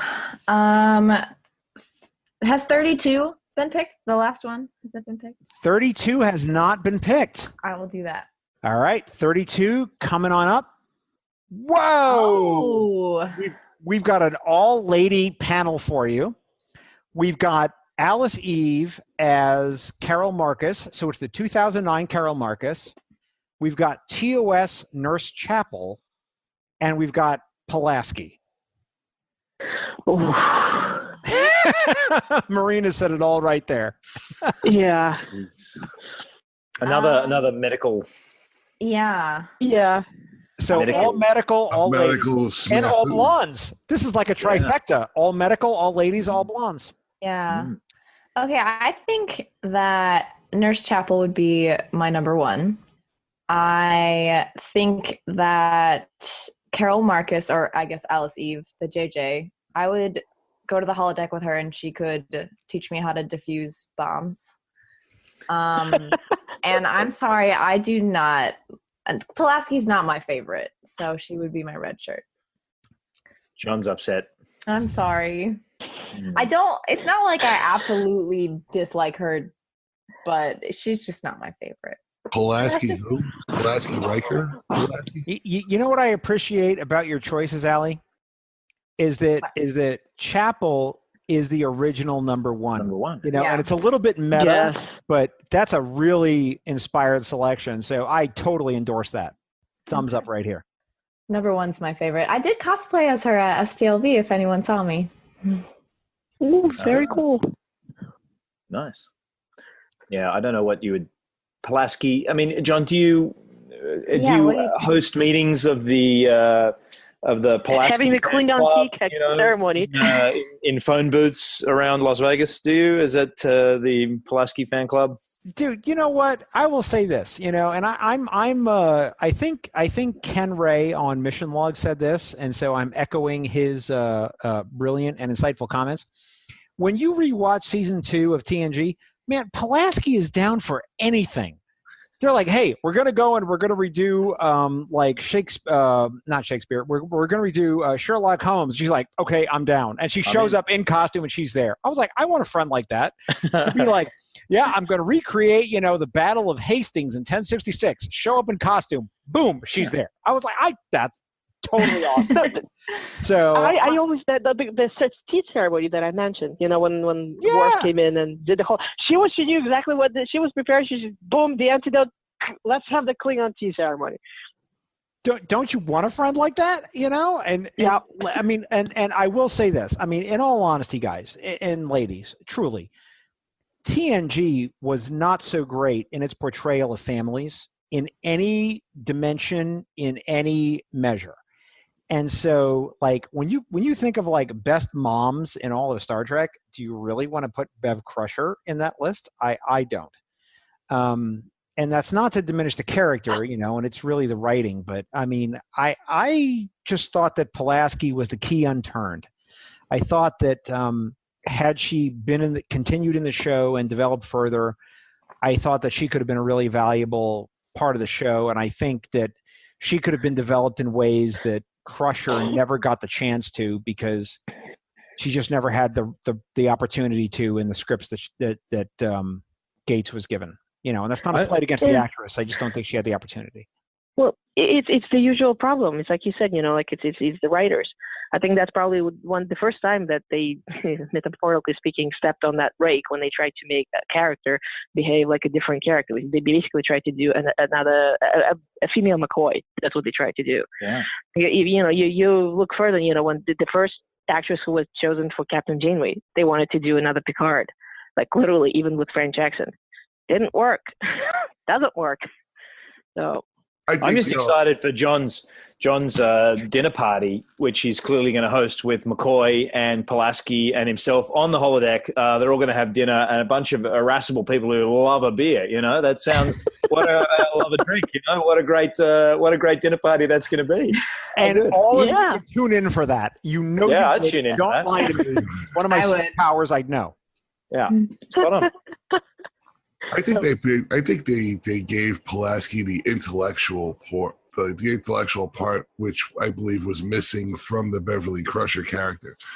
And as much as we rag on Pulaski and blah, blah, but she really filled in her part with the intellectualism quite well. And it's something, like John said, something we were missing out of the Crusher character. Because Crusher was always like, oh, Wesley, or hey, this medical blah blah blah blah blah blah.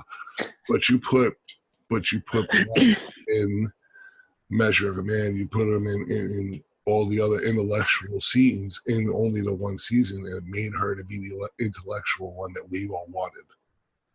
What I liked about Pulaski is that she had absolutely no time for Data. Everyone else thinks this is the greatest wonder of the world. A speaking android, sentient. Let me capture this thing and put him in my museum. And she's like, I'm not interested in that thing. That thing's not. Turn it off. If you're going to say it right, Jamie, if you're going to say it right, she had no time for Data.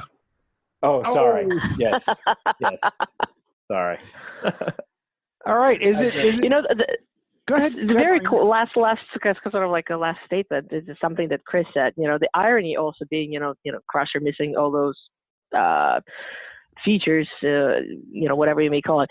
The irony being that in real life, because Gates McFadden wanted to do things differently and push the producers, and she basically wanted to be more intellectual, more forceful, more strong in the role. That's one of the reasons she got fired, and we got Pulaski. And I think goes across all. Minus the animated series, of course, all Star Trek is each actor had their own thing about how the character should be portrayed, but was shot down. And I think if they were to be given that creativity just for one episode, act one and two, whatever, I think we would have seen a lot of the lower deck characters. What a great idea! At least every actor that gets cast in a main role in Star Trek gets one episode where they just get to they write the story for their own character after a few seasons. What a great! I like that idea.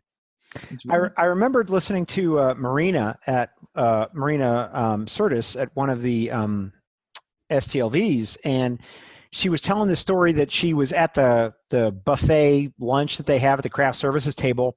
And one of the writers was there, and she was like, oh, I'm going to try to go up to this writer. And I don't remember, she might have given more specifics than this, but this is the gist of the story. She goes up to this writer on the show, and she's like, I think my character should be doing more things. And he turns to her, and he's like, so what should she be doing? And she was like, more things. like what things? Do you have an idea? And she's like, the things, more of those, And she realized, like, oh my God, these writers, they're so pressed to get out an episode in 6 days that they were looking for us to help them, Mm-hmm. And I think it was just a really good insight into how television is made, right? They're under such pressure to get television was made. Yeah. There's Say that again, Jamie? Yeah. no one's doing 26 episodes a season anymore, right? Yeah, but even 24. still, I mean, I think with, the amount of effects and post-production that they're doing, I mean, while the bar charts may have changed on the schedule, they're still trying to get this stuff out on time. And, I think that, at the time though, for sure, she realized that, oh my God, they're looking for me to, actually weigh in. And I'm sure that, there's articles written about this particular incident that have been, put on the web, but I think that that's true. That the actors can advocate, but then the writers turn around and they're like, "So what do you want?" And they're like, And Patrick had some thoughts on that. Go ahead, Chris. Yeah, no, what I was going to say is Jamie has a point. Is there is no 26, 24 episodes a season, which allows a standalone. It's like I was talking with John in the episode of Trek Profiles. Nowadays, it's all it's one big story. So one director and everybody carries on from the previous episode. So there is no chance to be a standalone. Even the Mud episodes, though, we knew there was Mud comes in. Mud comes in, but it's still the same storyline. Yeah. That's underlined. So that's one thing that really is missing is creativity when you have a story arc that proceeds over 15 episodes. That's why I like your point about how they can use the short treks. And it's so true. Yeah. And it's so true. And Arium is a great example because we know Tilly's story. We know Saru's story. We know Mud's story, but the Mud episode, I think, is in there for the comedy aspect. And with this new one that's coming up, this Calypso one, this Kraft guy, we don't know nothing about him. That's the one I want to see. Mm-hmm. Damn it, Hardison. Yeah, Hardison. I loved him in Leverage. But it's a character no one knows about. At a time, no one knows about. 1,000 years into the future, no one knows about. That's one I'm waiting to see. I saw Runaway. I was like, okay, we know about Tilly. Big deal. Saru, we know about him. Big deal. But the Calypso was the one that caught me because the Calypso one's going to remind me of the Enterprise episode of Dead Stop and 2001: A Space Odyssey. If you mash those two together, from the trailer, if you look at it, it reminds me of those two episodes.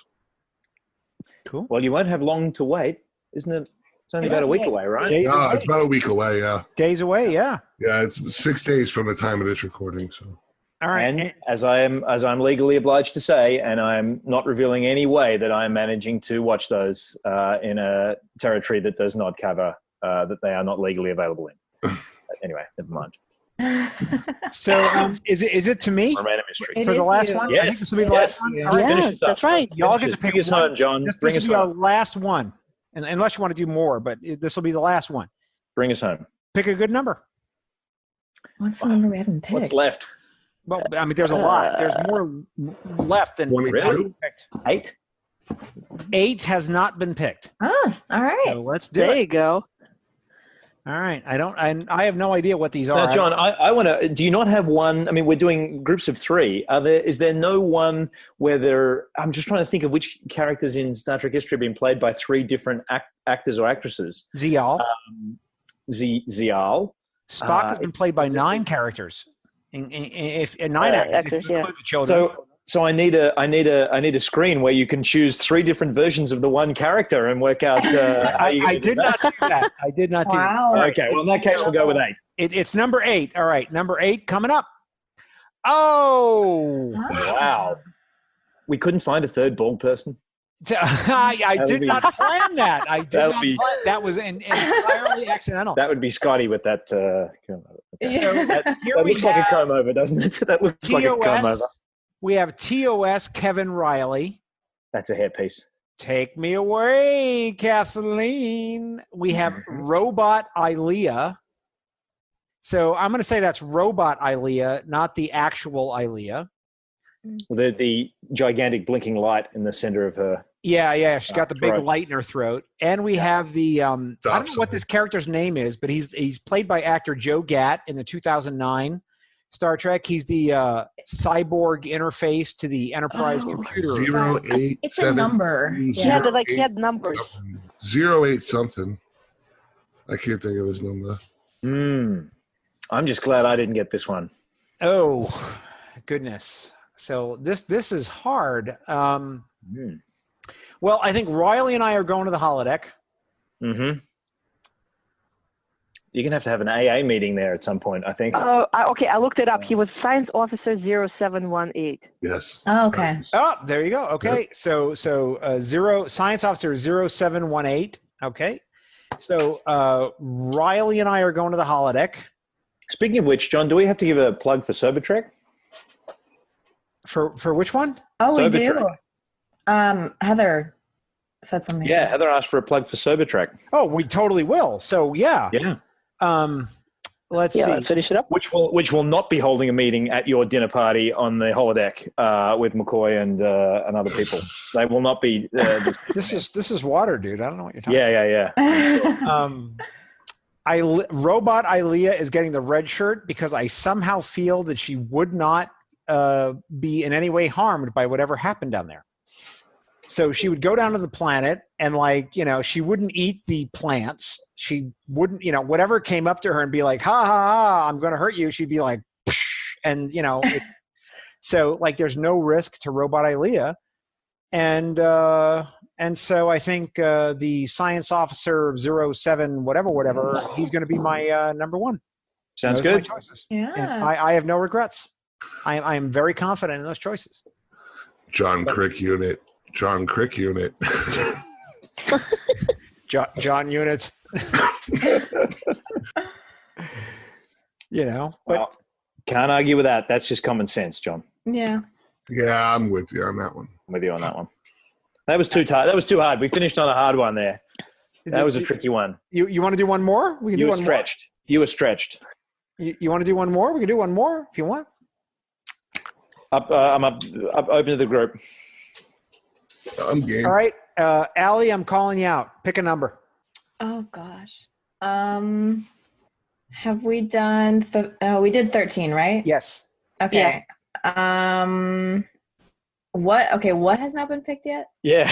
Now we go through the ones that haven't been picked. 4. I don't think we did anything. Oh, in no, the I We beginning. did 4. We haven't done 5. We haven't done. Yeah, I did 5. I had 5. I had 5 and 25, I think. No, we did 5. Yeah. We haven't. We did 6. We did 7. We did 8. We haven't done 9. We haven't done a lot of the high numbers. So pick a high number and we'll see if we did it. Have we done 19? Yes.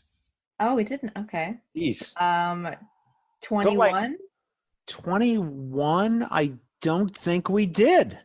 Okay. Ooh. All right, let's do 21, and this will be our last one. We should all have to give our answers on this one. Yeah, there you go. Oh, everyone no, has yeah, to do- okay. Yes, we all have to weigh in.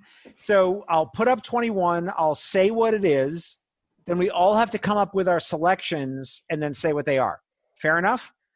Sure. Yep. All right, here we go. Number 21. Oh, This is an all fantastic. Klingon panel. This one we should do F-bomb, marry, kill. We have I think. we have it's all Klingon and all boys. So we have Cole from Discovery, Krug from Star Trek 3, and Duras from TNG.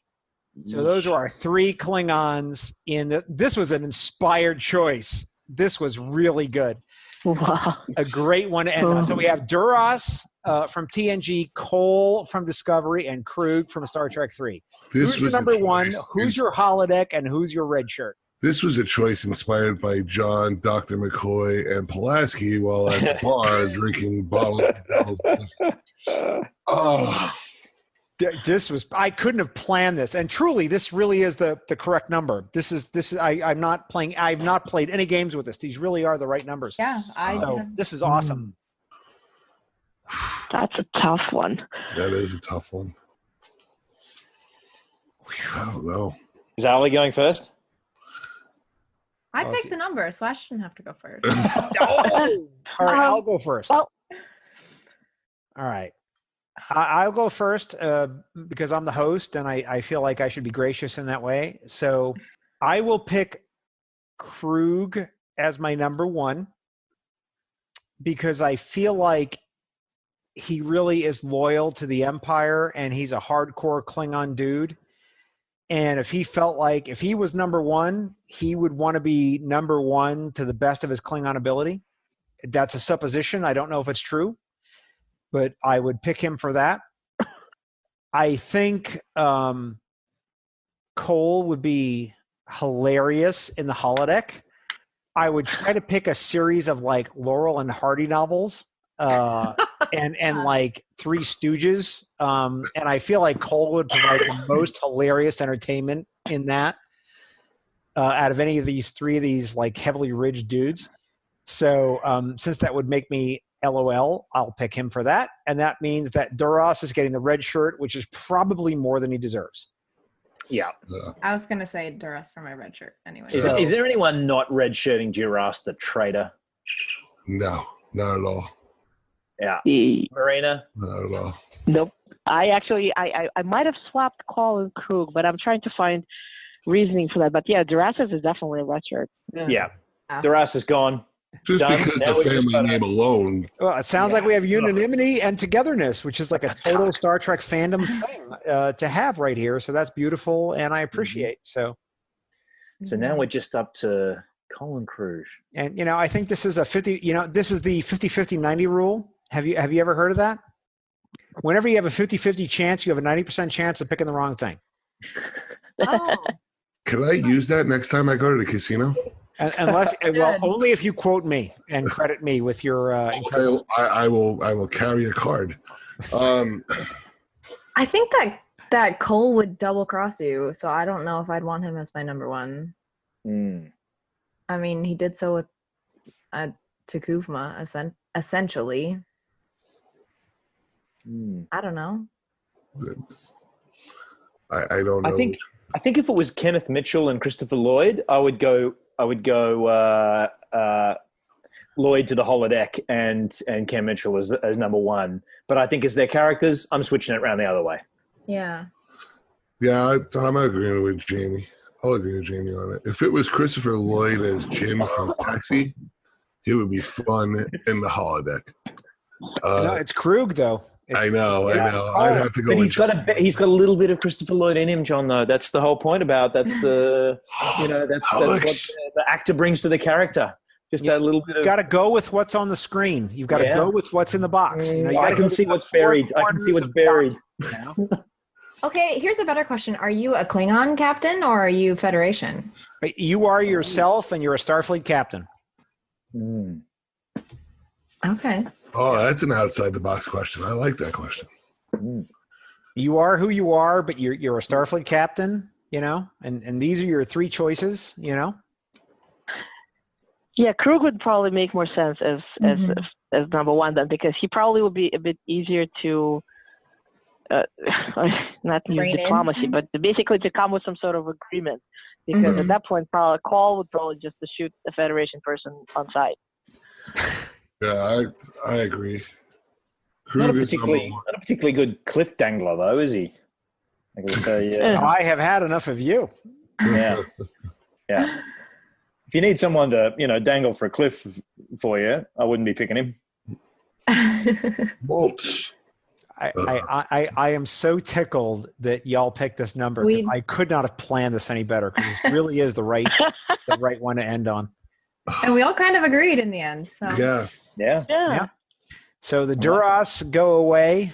We've got Krug as the number one and Cole to the holodeck. Yep. Sounds good. All hail the Klingon Empire. How good? Yep. Well, thank you. Was this good? Should I do this again? Is this do you like these party game ideas? Yeah, totally. Especially on my day off when I can actually make one of these. Otherwise, I'm working.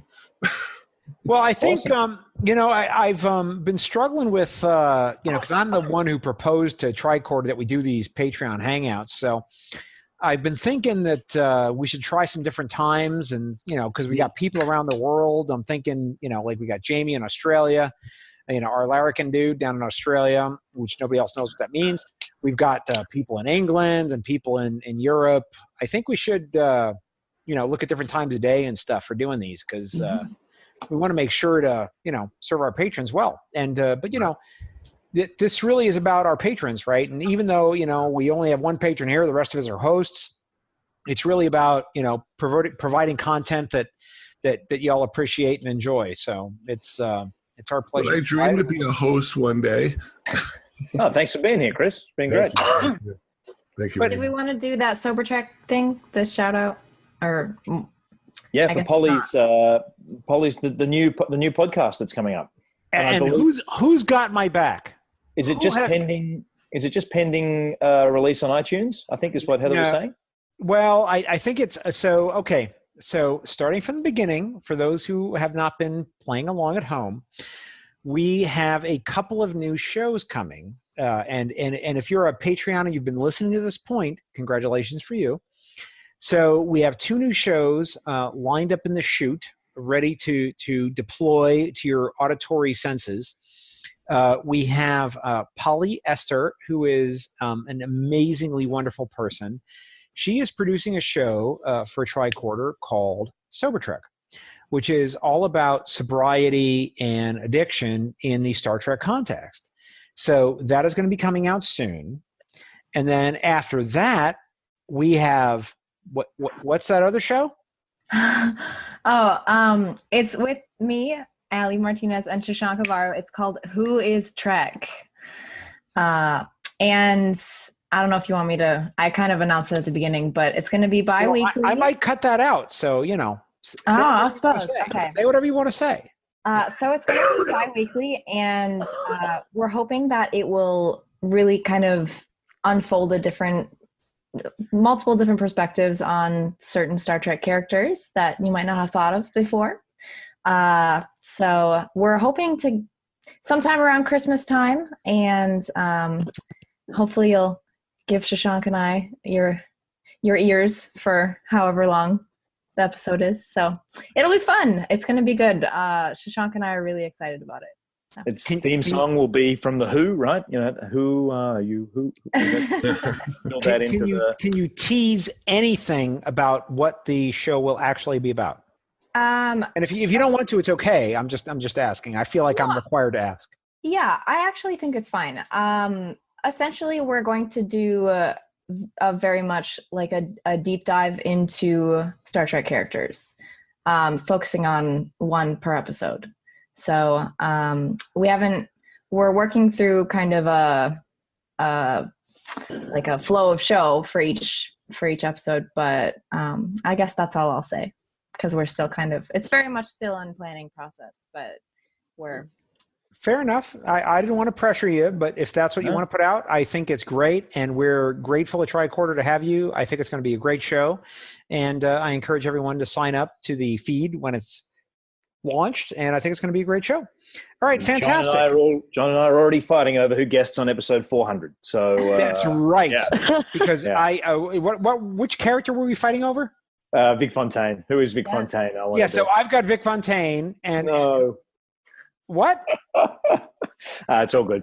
It's going to be a great show, and if it's Ali and Shashank, how can it not be a great show? So that's going to be great. It's going to be fantastic. So and I just want to say that it's when I was putting together Trek profiles, I had to decide if I was going to be part of a network or going to go my own way, and I could have gone my own way if I'd wanted to. I have the ability to do all the technical stuff to do the feeds, but it's been really gratifying for me to be part of Trek Profiles and part of Tricorder Transmissions, which is just a fantastic network. And I'm so grateful to be part of this. And I know that all of our other hosts are. And on behalf of Admirals Heather and Jeff, who are in charge of this whole thing, we thank all of you Patreons for supporting us.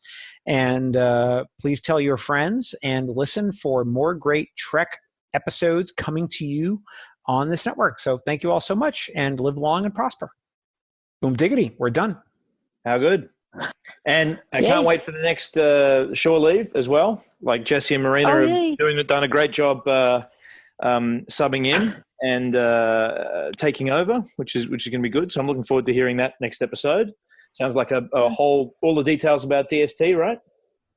We decided not to do it like technically, okay, and we have arrived and we did this, and then it's more of like a discussion, how the experience was, because we were arriving differently, we were experiencing experiencing a little bit differently, because I felt extremely comfortable. I've had similar experiences at other conventions. I haven't done just STLV.